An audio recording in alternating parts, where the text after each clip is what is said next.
हिंदू धर्म के 4 धामों में से एक द्वारिका धाम को भगवान श्री कृष्ण की नगरी कहते हैं। द्वारिका धाम गुजरात के काठियावाड़ क्षेत्र में अरब सागर के समीप स्थित है। श्री कृष्ण की द्वारिका नगरी के जल विलीन होने की कई पुरानी कथाएं प्रचलित है। चलिए जानते हैं भगवान श्री कृष्ण की द्वारिका नगरी के डूबने के पीछे की क्या वजह थी। पंडित इंद्रमणि घनश्याल बताते हैं कि श्री कृष्ण की द्वारिका नगरी के डूबने की मुख्य 2 वजह मानी जाती हैं। पहला, गांधारी का श्राप।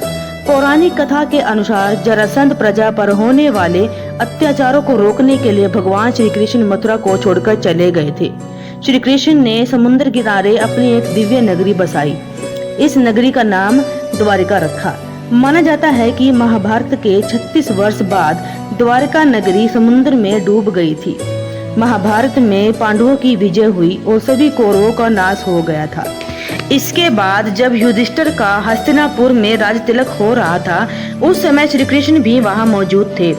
तब गांधारी ने श्री कृष्ण को महाभारत युद्ध का दोषी ठहराते हुए भगवान श्री कृष्ण को श्राप दिया कि अगर मैंने अपने आराध्य की सच्चे मन से आराधना की है और मैंने अपना पत्नी व्रता धर्म निभाया है, तो जो जिस तरह मेरे कुल का नाश हुआ है, उसी तरह तुम्हारे कुल का नाश भी तुम्हारी आंखों के समक्ष होगा। कहते हैं कि इस श्राप की वजह से श्री कृष्ण की द्वारिका नगरी पानी में समा गई। दूसरा, ऋषियों का श्राप। एक अन्य पौराणिक कथा के अनुसार एक बार महर्षि विश्वामित्र देवऋषि नारद कन्यव द्वारिका गए। तब यादव वंश के कुछ लड़के ऋषियों के साथ उपहास करने के प्रयोजन से श्री कृष्ण के पुत्र सांबा को स्त्री वेग में ले गए। ऋषियों से कहने लगे कि यह स्त्री गर्भवती है, आप इसके गर्भ में पल रहे शिशु के बारे में बताइए कि ये क्या जन्म लेगा।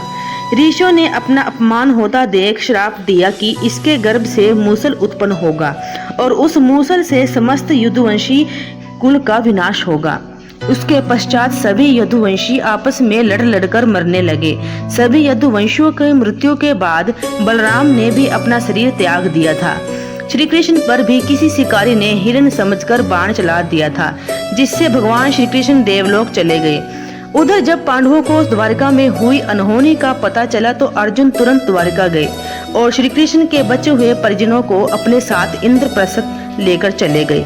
इसके बाद देखते ही देखते पूरी द्वारिका नगरी एक रहस्यमयी तरीके से समुद्र में समा गई थी।